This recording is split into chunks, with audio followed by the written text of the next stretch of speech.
My best friend kept flirting with me for months. When I finally confessed, he laughed in my face and said I was delusional. So I'd been best friends with Ryan since the sophomore year of college, when we got paired up for a chemistry project. We just clicked immediately, and spent the next 4 years basically attached at the hip. After graduation, we both got jobs in the same city and kept hanging out constantly. Everything was totally platonic until about 8 months ago, when Ryan started acting differently. It started with him texting me good morning every single day with heart emojis. Then he'd constantly find excuses to touch me, like fixing my hair or putting his hand on my lower back when we walked through doors. He started calling me beautiful instead of dude, and would get weird when other guys talked to me at bars. When we'd watch movies at his place, he'd pull me close and play with my hair for hours. One time, he literally traced circles on my thigh for an entire episode of a show, and when I looked at him, he just smiled and kept going. My roommate Jess said he was obviously into me, but I kept making excuses because I didn't want to ruin the friendship if I was reading it wrong. But then Ryan escalated things even more. He started buying me random gifts like jewelry and expensive perfume. He'd plan these elaborate hangouts that were basically dates, complete with reservations at romantic restaurants where he'd insist on paying. He drunk called me one night at 2 a.m. saying he missed my voice and needed to hear it before he could sleep. Another time we were at a party, and he told everyone I was the most important person in his life while staring straight at me.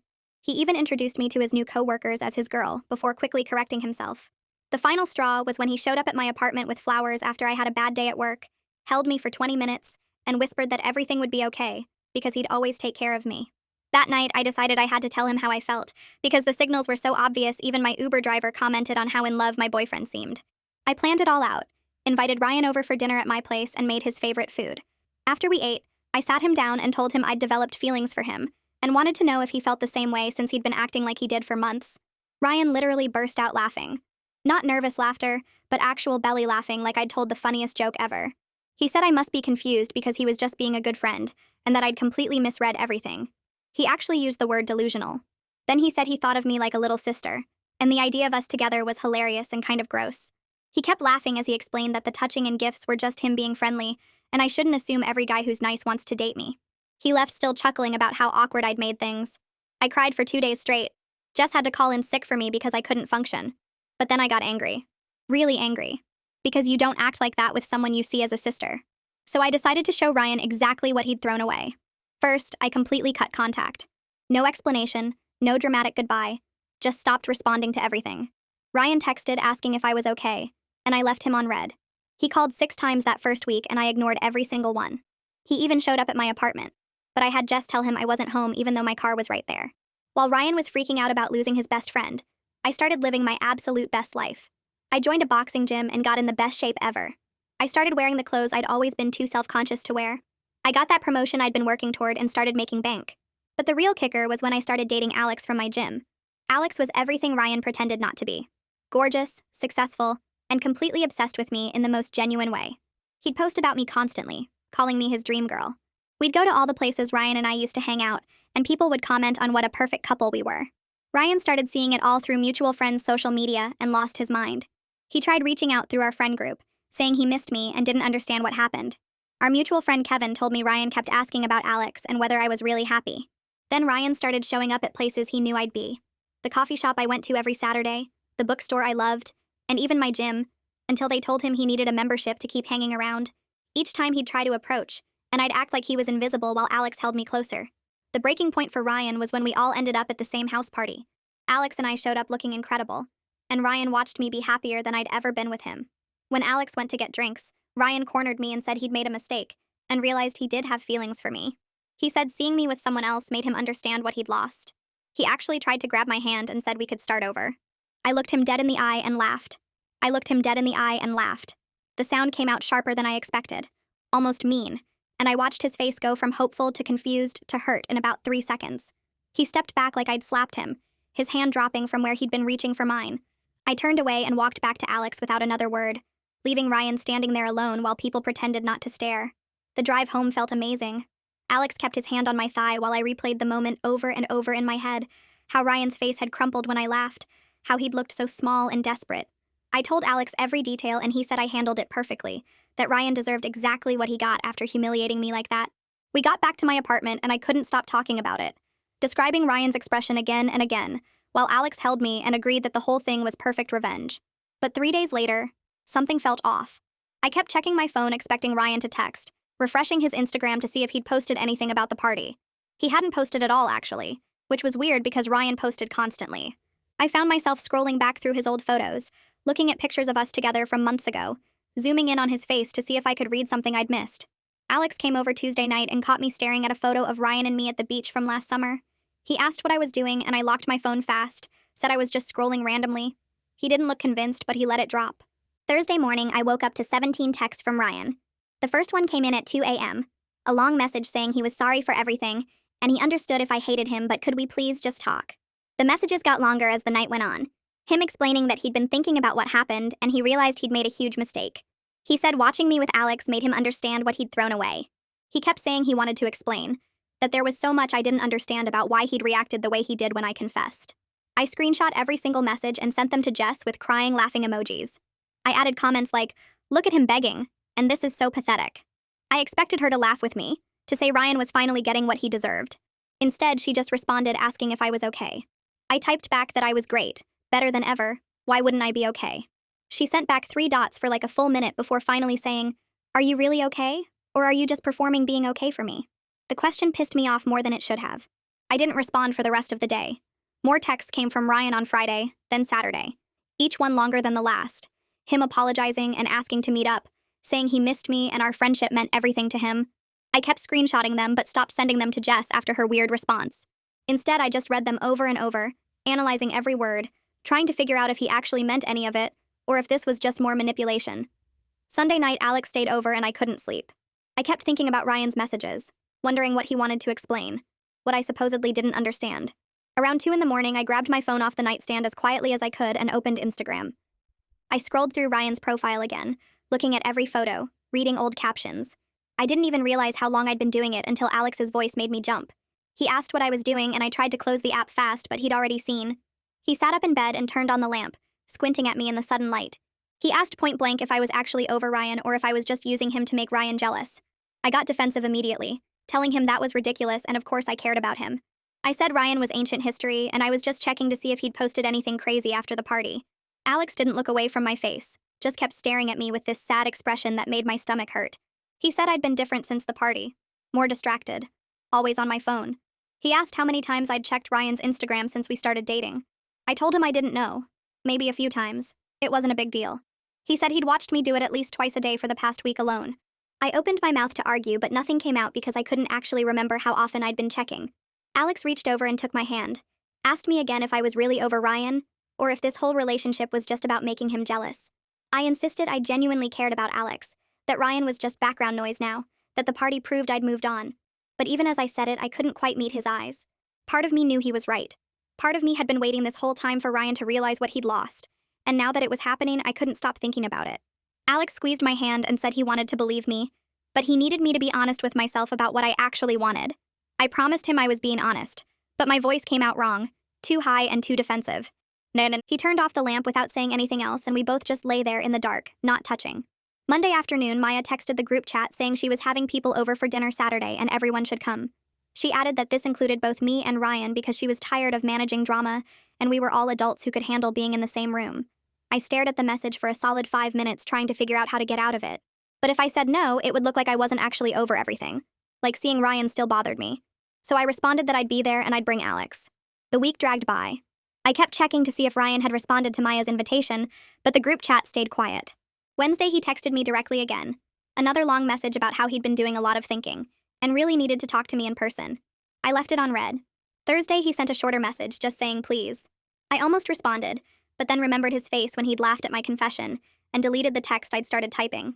Saturday night, Alex and I showed up at Maya's apartment right on time. Ryan was already there, sitting on the couch talking to Maya's boyfriend. He looked up when we walked in, and his whole face changed, going from relaxed to tense in a second.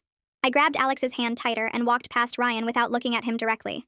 Maya came over and hugged us both, whispering that she appreciated us being mature about this. I wanted to tell her there was nothing mature about forcing us into the same room, but I just smiled and said it was fine. Dinner was awkward as hell.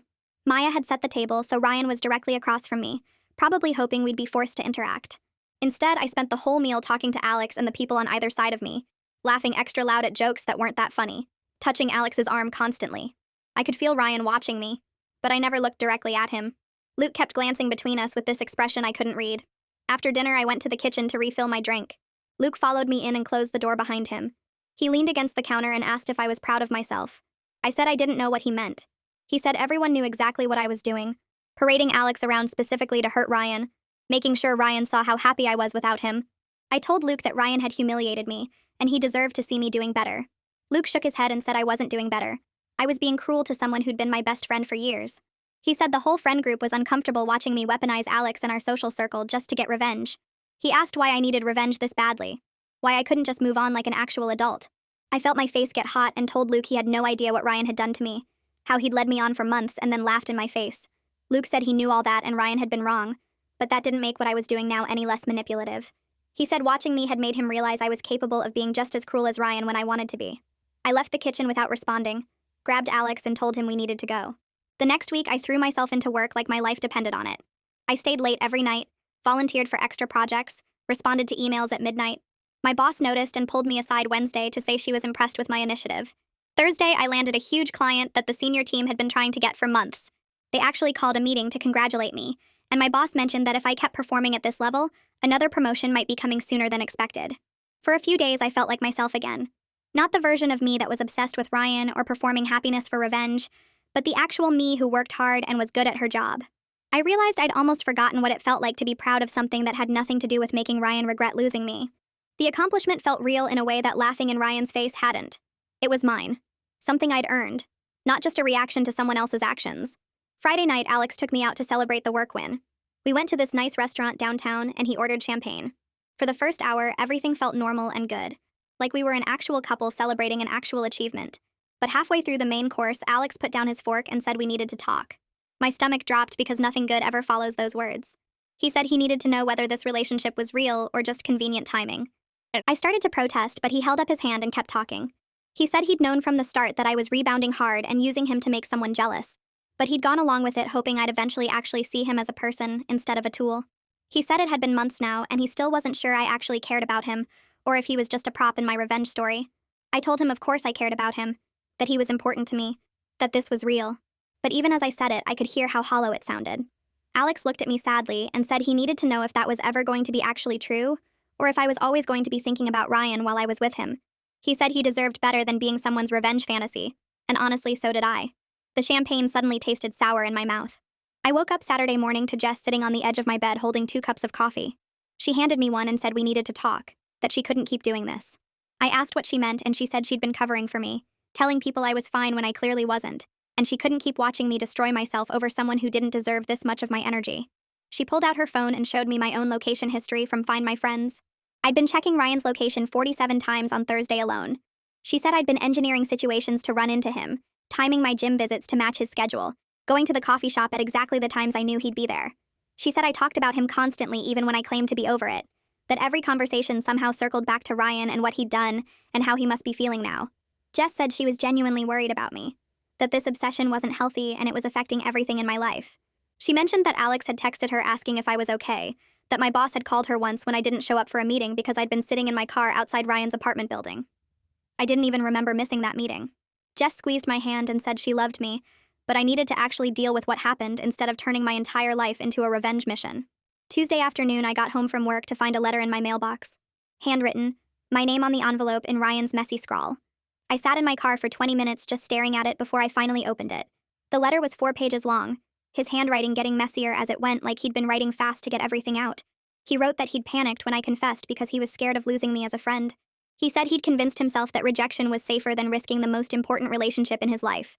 He explained that he'd been in therapy for 6 weeks trying to understand why he sabotages emotional closeness, why he pushes away people he cares about. His therapist had helped him realize he had serious problems with emotional vulnerability that went back to his parents' divorce when he was 12.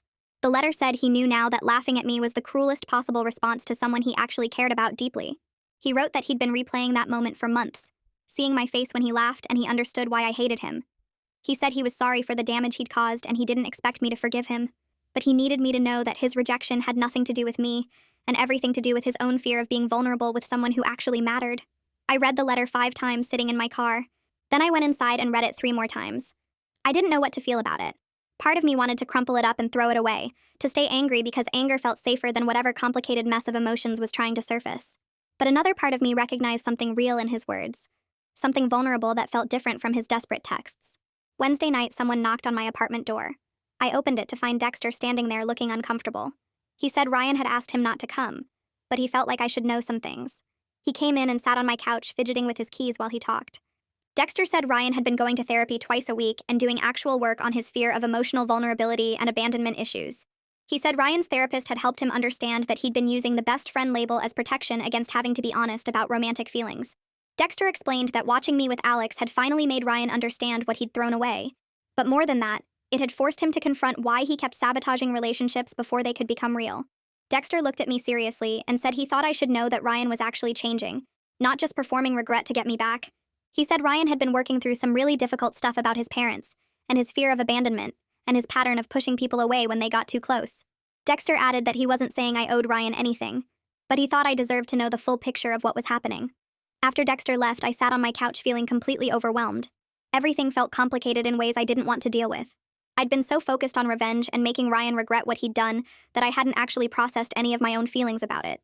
I'd just turned all that hurt into anger and used it as fuel to hurt him back. Friday morning, Alex texted asking me to meet him for coffee. I knew what was coming before I even got there. He was already sitting at a table when I arrived, 2 cups in front of him. He pushed one toward me and said he'd been thinking a lot about our conversation at dinner. He said he needed to know within a week if I could actually be present in this relationship, or if I was still emotionally consumed by Ryan.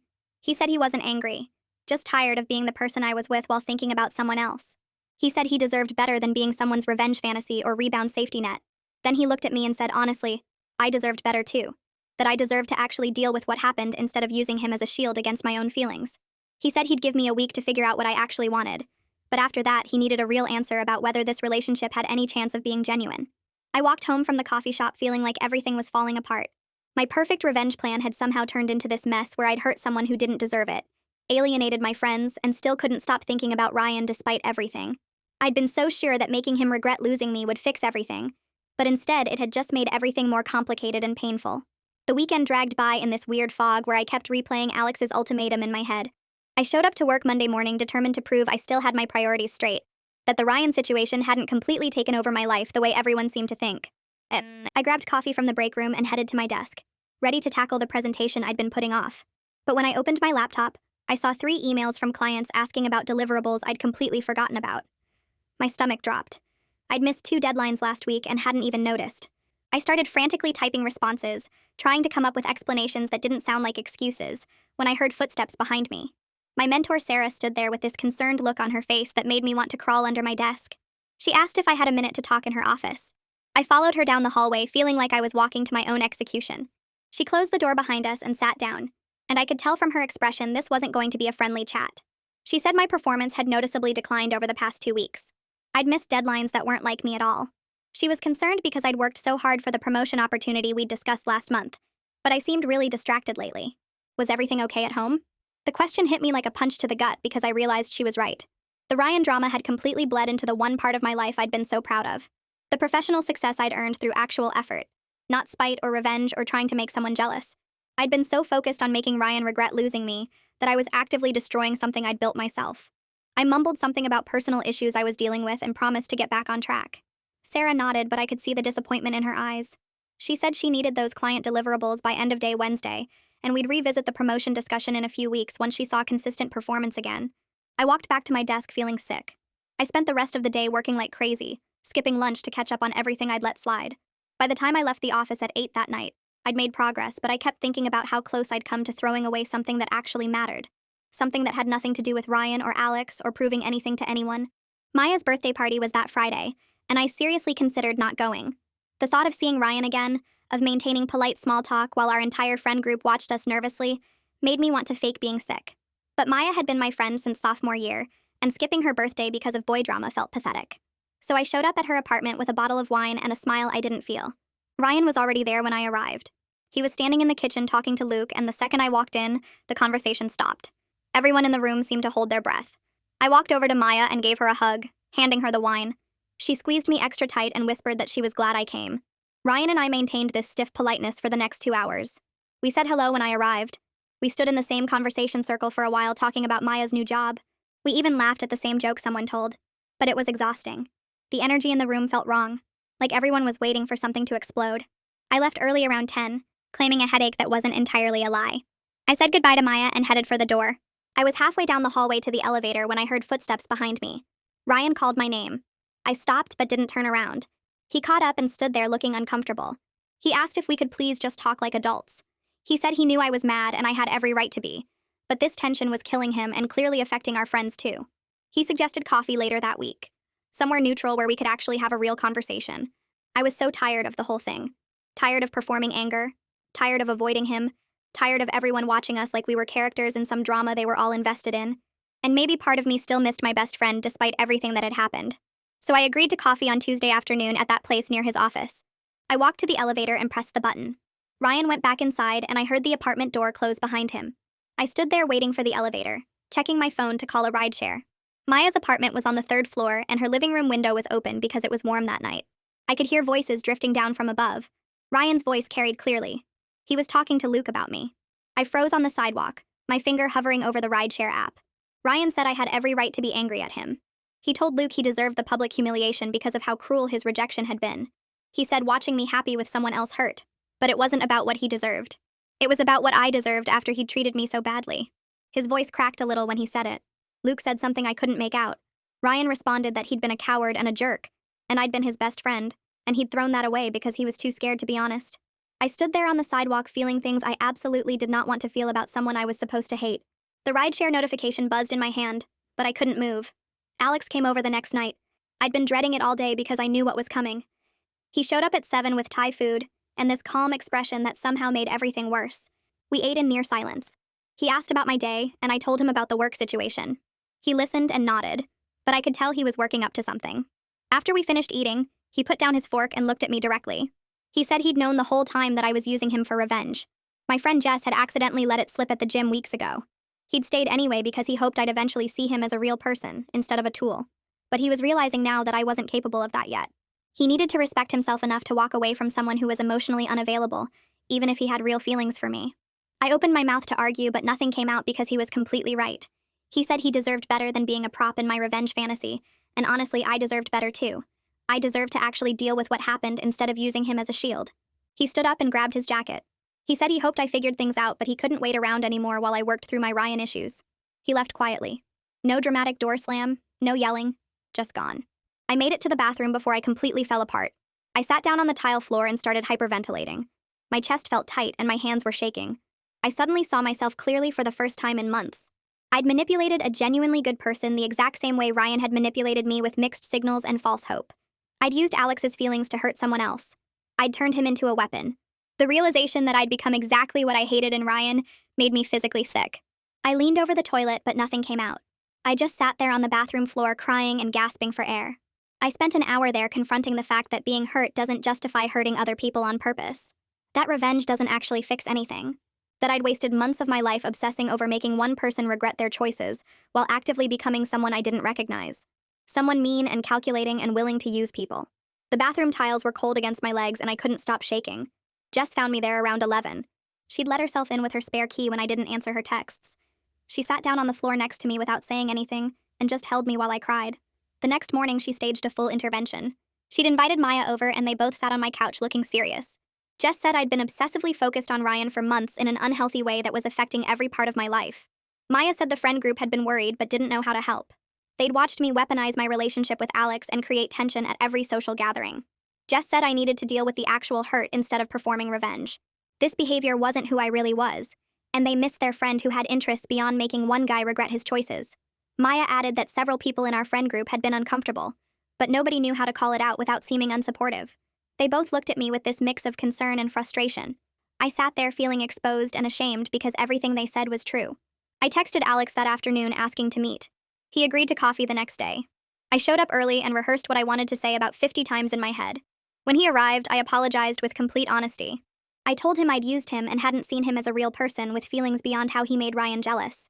I said I understood if he never wanted to speak to me again, but I needed him to know I recognized what I'd done was wrong and manipulative. He deserved so much better than being a prop in my revenge fantasy. I was genuinely sorry for the hurt I'd caused while claiming to be the victim. Alex listened without interrupting.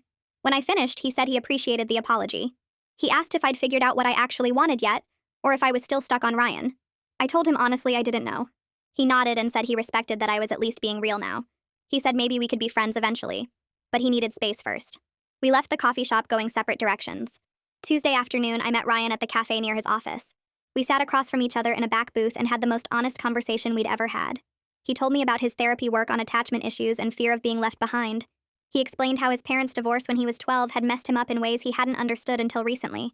He said his therapist helped him see that he pushed people away when they got too close because he was scared of being abandoned. The laughing when I confessed had been a panic response, a way to reject me before I could reject him. I listened and then admitted I'd weaponized Alex specifically to hurt him. I'd used social situations to make him jealous. I'd been cruel on purpose because I wanted him to feel as bad as he'd made me feel. We both sat with the uncomfortable truth that we'd been best friends who didn't actually know how to be emotionally honest with each other about anything that mattered. We'd spent years being close but never vulnerable. Ryan said he was sorry for how he'd handled everything. I said I was sorry too. We agreed we'd hurt each other badly, and maybe that meant we couldn't go back to what we were before. I spent the next week reaching out individually to friends in our group. I called Luke first and apologized for making him uncomfortable and weaponizing social dynamics. I admitted I'd deliberately created tension and forced people to take sides. Luke was still frustrated, but he appreciated the apology. He said he'd been worried about me, but didn't know how to say anything without making things worse. I called Maya next, and she said she was glad I was finally being real about what happened instead of playing victim while actively hurting people. I texted a few other friends with similar apologies. Several of them admitted they hadn't known how to call out my behavior without seeming unsupportive. Everyone seemed relieved I was acknowledging it. The conversations were awkward and uncomfortable, but necessary. 2 weeks later, Alex texted asking to meet again. We got coffee at a different place this time. He said he'd been thinking about everything. He was willing to try dating for real if I could actually be present and honest. He said he'd noticed me working on myself and appreciated that I'd apologized to people I'd hurt. We agreed to start completely over with clear communication and genuine emotional investment. We acknowledged that the first version of our relationship had been built on revenge and performance. But maybe we could build something real now that I'd done the uncomfortable work of confronting my own capacity for manipulation. I told him I couldn't promise I had everything figured out, but I wanted to try for real this time. He smiled and said that was enough for now. We decided to take things slow and actually get to know each other without Ryan's shadow hanging over everything. I texted Ryan a week later asking if he wanted to meet at the park near his apartment, somewhere neutral where we could actually talk without our friends watching or either of us feeling trapped. He showed up looking tired, like he hadn't been sleeping much, and we sat on a bench facing the pond where ducks were swimming in circles. We talked for almost 2 hours about everything we'd never said before, about how our friendship had always felt safe because neither of us had to be fully honest about what we wanted or needed. Ryan admitted he'd used the best friend label as a shield against having to risk real rejection, and I admitted I'd convinced myself his mixed signals were enough because asking for more felt too scary. We both cried a little when we acknowledged that our friendship had been built on a kind of emotional dishonesty that felt comfortable but wasn't actually healthy for either of us. He said his therapist had helped him see that he needed to work on his fear of being vulnerable before he could have any real relationship with anyone, romantic or otherwise. I told him I needed to figure out who I was when I wasn't performing for someone else's approval or trying to make someone regret losing me. We agreed we'd check in maybe once a month, just to see how the other was doing. But we couldn't go back to texting every day or hanging out constantly because that version of closeness had been a lie we both participated in. There was real grief in accepting that some friendships don't survive honesty, but there was also this weird relief in finally telling the truth instead of pretending everything was fine while hiding how we actually felt. 4 months after the party where I'd laughed in Ryan's face, I was sitting in my therapist's office talking about why I'd spent so much energy on revenge instead of just processing the hurt and moving on. Dr. Anderson had helped me see that I'd been seeking validation through making Ryan regret his choices because I didn't actually believe I was worth wanting unless someone else confirmed it through their suffering. Alex and I were dating for real now, taking things slow and actually talking about our feelings instead of just looking good together on social media. We'd deleted the couple's photos from the revenge era and started over with actual honesty about what we both needed from a relationship. I'd thrown myself back into work and gotten that second promotion my boss had mentioned, and I'd started rock climbing on weekends, something I'd always wanted to try but had never made time for when I was obsessed with the Ryan situation. Some days were still hard though, like when I'd catch myself wanting to check his Instagram or engineer a situation where he'd see me looking happy, and I'd have to actively choose not to do those things. Dr. Anderson kept reminding me that growth wasn't some dramatic moment where everything suddenly clicked into place and I became a completely different person, but rather this ongoing messy process of catching myself falling into old patterns and choosing something different instead.